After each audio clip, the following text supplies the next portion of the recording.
Бърза видеоинструкция за работа с реле T2310. Свързване.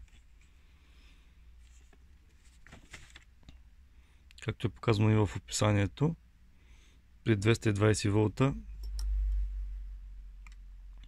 фаза 0, а когато е с прав ток на 12,24 волта, плюс, минус.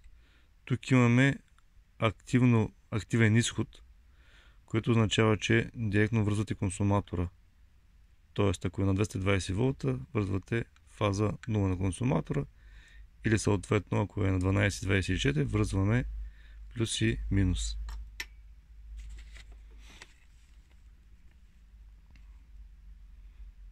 Настройка. С бързо натискане на сет 2 пътя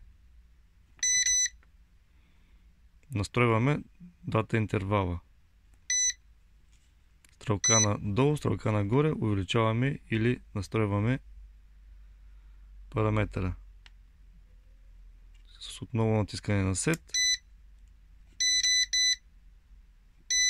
настройваме и долния параметър. Сет задържане за около 2 секунди. По този начин влизаме в основното меню. Вече сме в основното меню. С P0 определяме първия интервал PV, ето този, а с P1 определяме втория интервал SV, което какво означава? P00 означава, че в момента PV интервал е в секунди. P02 означава, че е в часове и P01 означава, че е в минути. P10 определяме времето за втори интервал.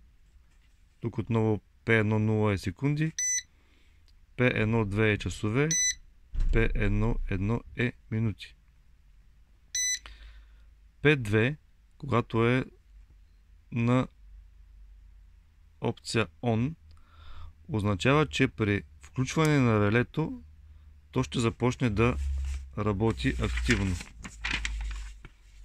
Тоест, приемаме, че когато P2 е ON, релето започва да работи. При включване то ще започне с реле ON, с работен режим.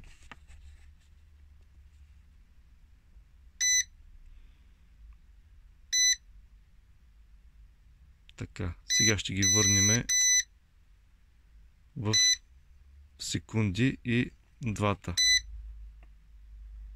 интервала. P00 първият е в секунди и P1 0 и втория е в секунди.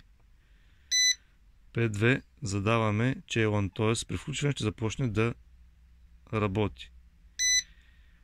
P3 с този параметър задаваме колко цикъла желаеме, т.е. включено, изключено, включено, изключено. В момента има 2 цикъла. С P4 на ON активираме P3 да работи по този начин. P5, това е опция, която най-рядко се ползва, тя е за заключване на настройките. Нека да видим какво сме настроили. Настроили сме в момента на 3 секунди двата интервала. Когато лампата ON светне, имаме напрежение на изхода. Когато изгасне, нямаме. Както се вижда, в момента релето направи 2 цикъла, като започна работа с включен режим на P2, изключен, отново изключен и накрая остана включен, след като се направи двата цикъла, които сме ги задали. Къде? На опция P3. Задали сме 2 цикъла. Това е накратко с настройките на релето.